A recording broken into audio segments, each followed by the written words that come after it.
Bonjour les amis. Maintenant qu'on est le numéro 69, on a complété cette partie arrière du Millennium Falcon. Donc comme on peut voir, la pièce est composée par 5 grosses pièces et 5 petites pièces derrière avec pas mal de vis. Non?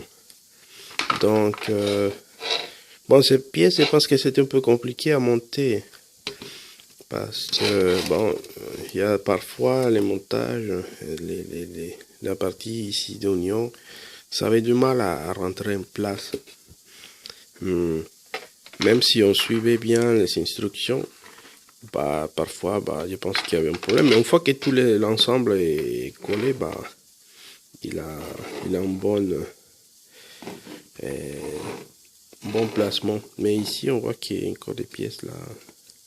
Je pense qu'il va falloir ajouter quelques gouttes ici de la colle, parce que ça, c'est des faits comme ça et ça déforme pas mal. Je pense qu'il va falloir ajouter ici et de l'autre côté aussi.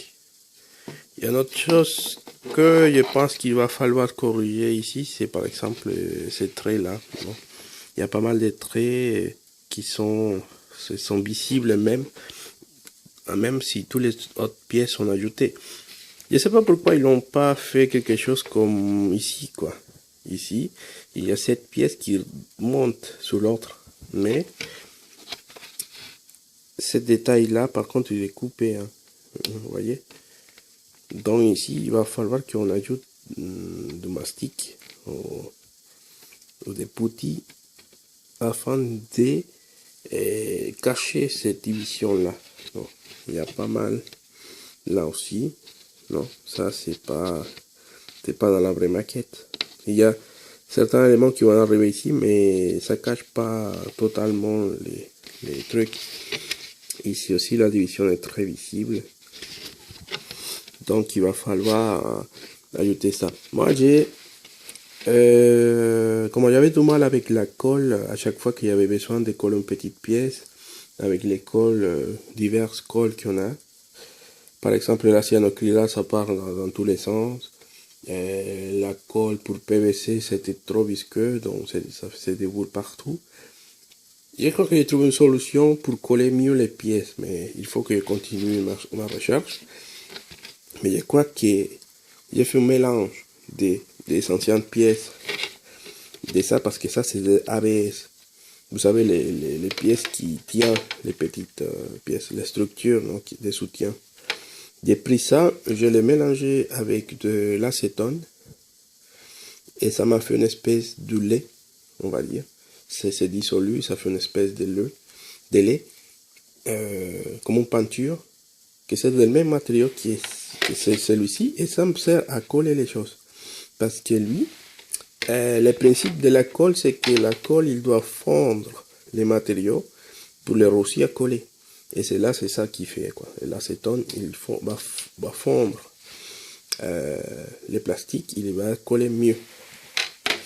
Donc, avec cette mélange entre le plastique, les pièces détachées de plastique, et l'acétone, je vais créer une espèce de mastic, je ne sais pas comment on peut dire, de poutis, non, pour remplir toute cette partie-là. Okay. Et en plus, je peux contrôler la viscosité et ça va être plus simple, non, pour remplir tout ça. Et comme ça, je vais améliorer un peu l'aspect de cette pièce-là. Il faudra que je trouve... Et ici, je pense qu'il n'y a pas de besoin parce que là, il y a encore pièce, peut-être. Mais ici, je ne suis pas sûr. Et dans cette partie-là, non plus, je ne suis pas sûr qu'il n'y a rien qui cache. Non, cette ligne-là.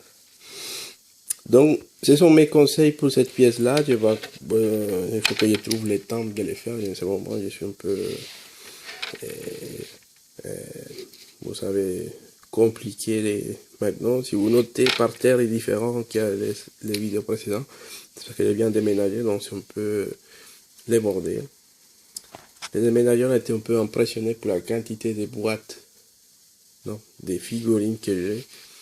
Et c'est vrai que ce truc, ça prend la place, pas possible. Donc, ça rentre tout dans son vitrine, mais quand on va passer de la vitrine à la boîte, pour protéger les figurines, la vache. Ça fait beaucoup.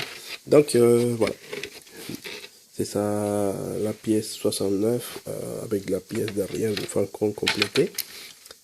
Et au niveau peinture, je vais laisser attendre que toutes les pièces de la coque soient complètes. La partie supérieure, la partie inférieure pour commencer la peinture, parce que je pense que c'est plus prudent faire, par exemple, les pré-shading d'un seul coup. Comme ça, on va avoir la même précision pendant toute l'application. Parce que si on fait au fur et à mesure, après ça va changer, vous voyez. Ça va changer les schémas qu'on va employer. Peut-être on va commencer avec un truc pire et on va finir avec un truc très précis. Et ça se va voir sur la maquette, sur le rendu de la maquette à la fin. Il faut vraiment savoir que ça qu'on commence, on doit finir également pour avoir une continuité de trucs. Seulement les personnes qui ont beaucoup d'expérience arrivent à faire ça. Et les personnes qui ont moins d'expérience dans la peinture et tout ça, c'est mieux faire tout d'un coup à la fin. Soit vous emmerdez complètement la maquette, soit vous faites tout le boulot complet. Ok. Un autre conseil, c'est que vous pouvez travailler une petite maquette côté. Une petite maquette côté, vous affinez vos connaissances de peinture et après vous pouvez faire un beau boulot sur le Falcon. Parce que là, je pense qu'il faut faire attention parce que ça coûte cher.